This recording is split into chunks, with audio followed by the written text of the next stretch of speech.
masih agak sedikit ngeliang sih guys kepala ya. Tapi it's okay lah, bismillah, gue udah berdoa tadi. Dan kita lanjut lagi. Apakah Kanjeng Ratu Kidul dengan Nyi Roro Kidul adalah sosok yang sama atau sosok yang berbeda?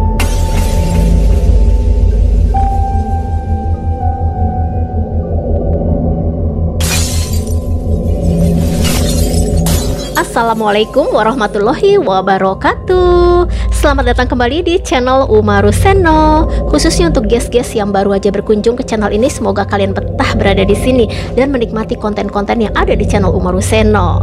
Sedikit informasi di sini di channel Umaru Seno, kita membahas kisah-kisah tentang legenda, mitologi, mistis dan misteri, baik yang ada di Nusantara maupun yang ada di dunia. Dan bila guys-guys penyuka kisah-kisah yang aku sebutkan tadi, berarti kalian telah menemukan channel yang tepat. Ya, aku harap begitu. Dan di sini guys, kita punya program namanya Ruang Ngoceh Umaru Seno. Ngoceh bukan sembarang ngoceh. Ya, karena di sini kita akan ngocehin atau ngebahas kisah-kisah yang sudah aku sebutkan tadi. Seperti pada video kali ini, kita akan membahas sebuah legenda yang sangat terkenal di Indonesia, yaitu legenda Kanjeng Ratu Pantai Selatan atau Kanjeng Ratu Kidul. Hampir seluruh masyarakat Indonesia, baik yang tinggal di kota maupun yang tinggal di pelosok, mengetahui atau pernah mendengar sosok goib yang satu ini. Ya, beliau adalah penguasa Laut Selatan yang memiliki kerajaan yang sangat besar di dasar samudra yang luas. Bahkan disebut-sebut kerajaan goibnya merupakan kerajaan goib terbesar di Nusantara. Ada yang mengatakan kalau beliau adalah jin kafir yang sangat ingkar kepada Allah, dan ada juga yang mengatakan kalau beliau adalah iblis yang sangat jahat. Ada juga mitos yang melarang kita memakai pakaian berwarna hijau bila berada di pesisir pantai selatan. Kalau kita melanggar aturan itu dengan memakai pakaian berwarna hijau, maka kita akan keseret arus dan ditenggelamkan. Apakah benar seperti itu? Dan itu semua akan kita bahas di sini. Pertama, kita akan bahas asal-usul Kanjeng Ratu Kidul.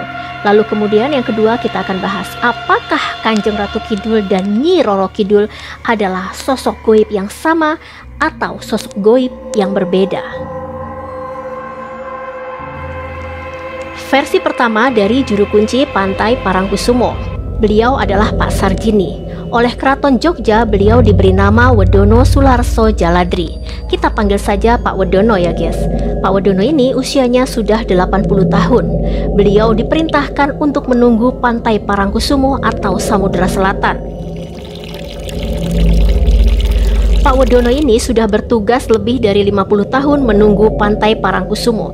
Dan Pak Wedono ini merupakan kepala juru kunci dari 50 orang juru kunci lainnya yang dibagi menjadi 3 kelompok. Menurut cerita Pak Wedono seperti ini guys. Kanjeng Ratu Kidul dulunya adalah seorang putri dari Kerajaan Pajajaran. Ayahnya adalah seorang raja yang bernama Prabu Mundingsari. Prabu Mundingsari ini hanya memiliki satu-satunya putri, yaitu Roro Sawidi. Roro Sawidi ini guys adalah seorang putri yang sangat cantik jelita. Dan selain cantik, Roro Sawidi juga diberikan kelebihan lainnya. Dia memiliki ilmu kanuragan yang sangat tinggi. Prabu Mundingsari guys sangat bangga terhadap Roro Sawidi. Dan karena dia tidak memiliki putra maupun putri lainnya, maka dia sangat berharap Roro Sawidi meneruskan tahta kerajaan Pajajaran. Tapi guys, Roro Sawidi ini tidak mau meneruskan tahta. Bahkan dia tidak ingin menikah. Keinginannya hanya satu, yaitu dia ingin hidup hingga akhir zaman. Dan keinginan Roro Sawidi ini pun disampaikannya lah kepada ayahandanya Prabu Mundingsari. Mendengar hal itu, Prabu Mundingsari kaget sekaligus murka. Menurutnya tidak ada seorang pun yang bisa hidup hingga akhir zaman, karena itu sudah melawan ketentuan alam. Tapi guys, Roro Sawidi ini tetap bersikeras kalau dia ingin hidup hingga akhir zaman, dan dia tetap enggan meneruskan tahta kerajaan Pajajaran. Melihat keteguhan hati putrinya Roro Sawidi yang gak bisa dirubah lagi, Prabu Munding Sari pun tidak bisa lagi membendung amarahnya, dan dia pun berkata, "Nak, kalau kau tetap ingin mencapai apa yang menjadi tujuanmu, maka kau harus pergi keluar dari kerajaan ini." Artinya Roro Sawidi diusir dari Pajajaran, guys. Karena begitu bulat tekadnya untuk bisa hidup hingga akhir zaman, maka Roro Sawidi pun mengikuti perintah ayahnya. Dia pun lalu pergi meninggalkan kerajaan Pajajaran, dan dia terus berjalan tanpa menghiraukan cuaca panas, dingin, hujan, terik. Dia terus berjalan sampai ke pantai Parangtritis. Dalam perjalanannya itu pun dia melakukan semedi dengan tidak makan dan tidak minum. Dan setelah sampai di Parangtritis, Roro Sawidi pun langsung melanjutkan semedinya. Tetap enggak makan dan enggak minum, guys. Hingga akhirnya dewa pun turun dan datang menemuinya. Saat dewa sudah berada di hadapannya Roro Sawidi, sang dewa pun berkata, "Nak, kenapa kamu merusak dirimu sendiri? Apa yang menjadi keinginanmu?" Mendengar hal itu, Roro Sawidi pun menyampaikan, mengutarakan apa yang menjadi tujuannya. Mendengar hal itu, sang dewa pun berkata, "Ya, kamu bisa saja hidup hingga akhir zaman, tapi kamu harus meninggalkan jasad atau ragamu. Kamu akan hidup sebagai roh. Apa kamu mau?" Mendengar hal itu, guys, Roro Sawidi pun menyanggupinya. Maka keluarlah roh Roro Sawidi ini meninggalkan jasad raganya. Lalu setelah itu dewa pun berkata padanya, "Nak, itu di bawah lautan, di dasar lautan ada sebuah bangunan yang sangat megah. Kau boleh menempatinya." Dan sebelum dewa pergi meninggalkannya, sang dewa berpesan padanya agar dia membantu manusia tanpa membeda-bedakan baik ras, suku maupun agama. Dan semenjak itu Roro Sawidi dikenal sebagai Kanjeng Ratu Kidul. Nah, demikianlah versi pertama menurut juru kunci Pantai Parangkusumo, guys. Sekarang kita akan lanjut ke versi kedua. Versi kedua ini, guys, ada yang berpendapat atau keyakinan dari sekelompok masyarakat yang mengatakan bahwa Kanjeng Ratu Kidul ini merupakan ciptaan dari Dewa Kaping Telu yang diberi tugas sebagai Dewi Sri atau Dewi Padi. Dan Kanjeng Ratu Kidul ini memiliki kuasa atas ombak di Samudra Hindia. Versi yang ketiga, ada juga yang berpendapat atau keyakinan dari sekelompok masyarakat yang mengatakan kalau Kanjeng Ratu Kidul ini merupakan anak dari Ratu Balkis. Seperti yang kita ketahui, guys, Ratu Balkis ini adalah istri dari Nabi Sulaiman.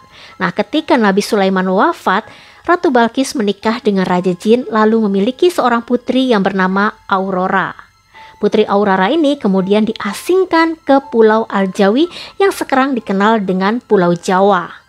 Nah, di sanalah Aurora dikenal sebagai Kanjeng Ratu Kidul.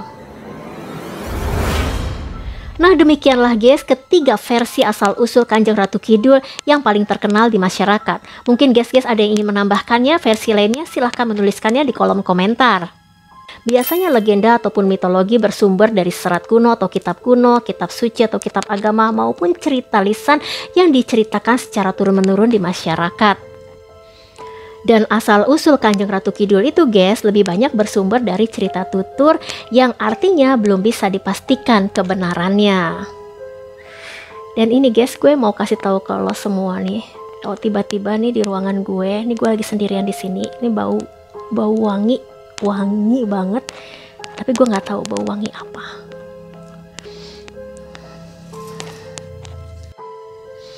Oke, guys, kita balik lagi karena tadi gue kayak ada yang nyuruh istirahat deh sebentar aja gitu, dan gue istirahat ada sekitar 5 menit gue lakukan untuk hening.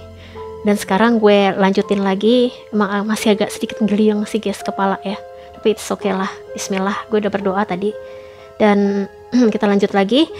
Apakah Kanjeng Ratu Kidul dengan Nyi Roro Kidul adalah sosok yang sama atau sosok yang berbeda? Di sini gue akan jelaskan terlebih dahulu siapakah Kanjeng Ratu Kidul dan siapakah Nyi Roro Kidul. Jadi nanti kalian akan paham dengan sendirinya. Jadi begini guys, Kanjeng Ratu Kidul merupakan penguasa Laut Selatan yang kerajaannya terbentang dari ujung Jawa Barat yaitu Banten hingga ke Bali. Gerbangnya atau kepalanya atau depannya itu berada di Banten, sementara istananya atau keratonnya atau bangunan utamanya berada di Parangkusumo dan bagian belakangnya berada di Bali. Kanjeng Ratu Kidul ini memiliki 48 abdi kinasih dan Nyi Roro Kidul ini adalah salah satunya. Jadi Nyi Roro Kidul adalah hamba atau abdi dari Kanjeng Ratu Kidul. Istilahnya kalau di kepresidenan, presiden memiliki banyak menteri dan Nyi Roro Kidul sebagai salah satu menterinya. Dan kabarnya Nyi Roro Kidul ini bertugas sebagai menteri luar istana. Sampai sini kalian pasti sudah bisa menarik kesimpulannya bukan? Jadi Kanjeng Ratu Kidul dengan Nyi Roro Kidul adalah dua sosok yang berbeda. Nyi Roro Kidul juga memiliki asal-usulnya sendiri tapi tidak kita bahas pada video kali ini karena akan memakan durasi yang akan panjang. Kita akan membahasnya nanti di video selanjutnya.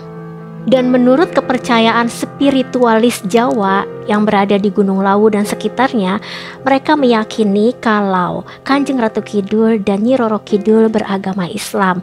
Bahkan sekarang mereka sudah tidak lagi menggunakan kemben seperti layaknya orang Jawa pada zaman dahulu atau putri-putri kerajaan zaman dahulu. Tetapi mereka sudah memakai jubah atau pakaian kurung, pakaian muslimah. Dan hal ini diaminkan oleh Profesor Bambang Pranowo, guru besar sosiologi dan antropologi Universitas Negeri Syarif Hidayatullah. Bahkan dikatakan kalau Nyi Roro Kidul telah pergi berhaji. Aduh guys, gue goyang banget.